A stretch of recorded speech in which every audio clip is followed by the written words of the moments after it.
So, chances are if you've been playing Alamo Jam and you're very involved with the game and the community, you definitely do know about the trading system and the rarity systems of the game. And with this, you most likely know how finicky the rarity system is in the game and how the worths of the items in the game fluctuate like crazy. In today's video, I'm going to be looking at the rarity system in depth and doing a full analysis of it. This video will be split up into 5 individual parts. First, listed worths, then demand, then worth manipulation, then hoarding, and then hacking. I'll clarify before the start of each part on what part I'm on throughout the video, but without further ado, let's just get right into it.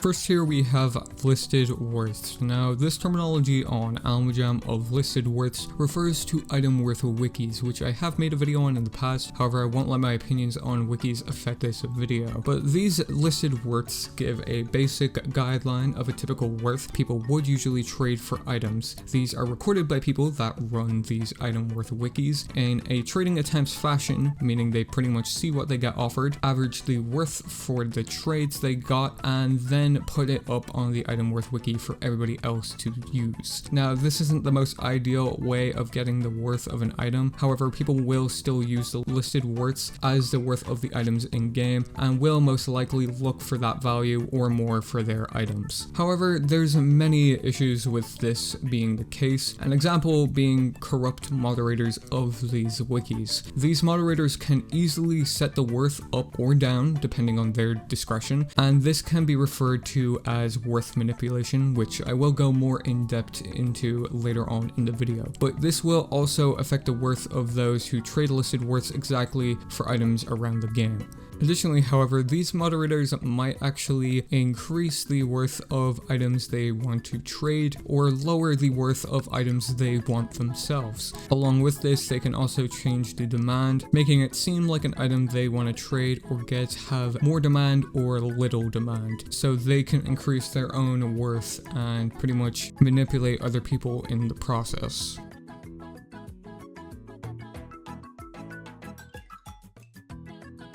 Next up here we have demand. Demand of items drastically affects the worth of an item in game. Almost the best definition of quality over quantity. Have you ever wondered why there's so many headdresses in the game yet they're worth so much? Purely because of the demand of them and how everybody wants them. Which also brings us to overtrading. People will typically overtrade for an item if they're desperately wanting it, just want to get it or in a short amount of time, or they just want the item in general without a hassle. This also affects the worth of an item. If someone gets an overtrade for this, let's say a light pink headdress, and the person who got the overtrade goes around saying they got X worth for the headdress, it will lead other people into wanting that amount for their light pink headdress, if not more.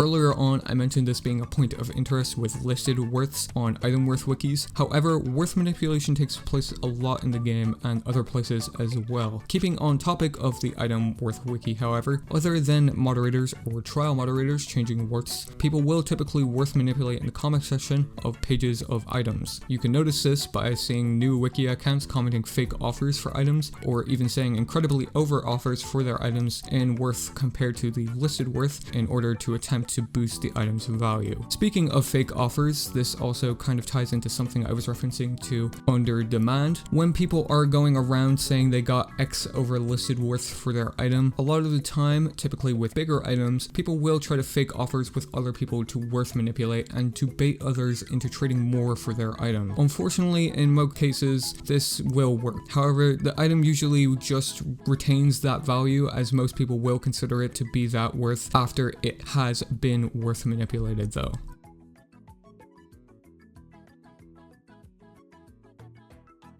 Next up we have here is hoarding. Now this doesn't have a huge role most of the time in terms of items like variety items and whatnot, but it's usually more common in items that are few a kind. A lot of the time people will try to gather up as many of the items they're trying to hoard as possible in order to boost the item and boost the item's worth. This will only work if the item starts to catch demand and people notice that the item isn't as common as it used to be. An easy example of this happening to an item probably would be tiki masks. Following the same kind of formula, the person or people hoarding the item or items might alternatively recycle these items altogether. This is to try to make the item fewer of a kind and not solely for profit, however will still have a large impact on the worth of the item in question. Then for items that are typically fewer of a kind, people will try to hoard these to try and get more high-end offers for the items in question. A lot of the time this will work due to people not being able to trade anyone else for these items and will end up having to overtrade due to the item being hoarded. This is most common in high-end collector's items from my experience, like orange phantom rogues.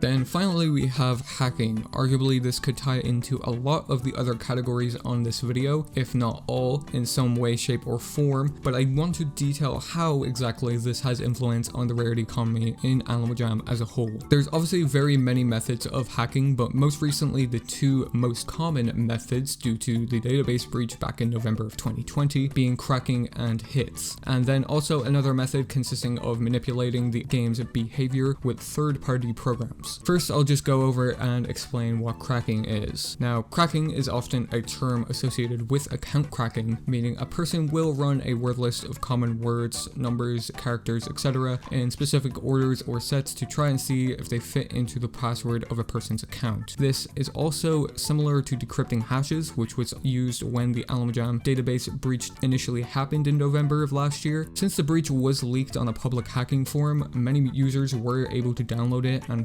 unfortunately took advantage of millions of records being exposed to the public. Secondly, I'll talk about what hits are. Hits is a terminology used to describe lists of username and password combinations. These are usually from cracked accounts, most likely taken again from the database breach. These hits are usually sold off in a bundle-like format where the buyer goes through the accounts to see what's on them. These accounts are usually players that have been inactive on the game. Most typically think it's fine since the players are inactive, however it is still against the Animal Jam terms of service. And finally, I'll be talking about the use of third-party programs. Now, this mainly consisting of in-game behavior manipulation, meaning changing how the game usually performs. This mainly affects worth by being used in adventures. If you recall two adventures, Lucky Clovers, which comes around every March of every year, and Tiki Trouble, which comes around usually every June of every year, these two adventures have spiked collars in their prize pools for completing the adventures in full. I can imagine you already know where this is actually going. Now, this isn't something that's new. This has been happening for years now. In prior years, AJHQ has tried to combat this, but compared to recent years, it seems like they've just been letting it happen. With this, I'm sure you can guess how this affects worths. Solids are the measurement of almost every item in the game, and with these being essentially hacked from these adventures at a fast and consistent rate, it did have a huge toll on items. This can also be called worth inflation, and this most likely will reoccur once again when Tiki Trouble comes out this year. This, I would say, is one of the biggest reasons on why everything went up and still is going up on Animal Jam. And unless AJHQ combats this by the time Tiki Trouble comes around again, I don't think it's going to improve at all.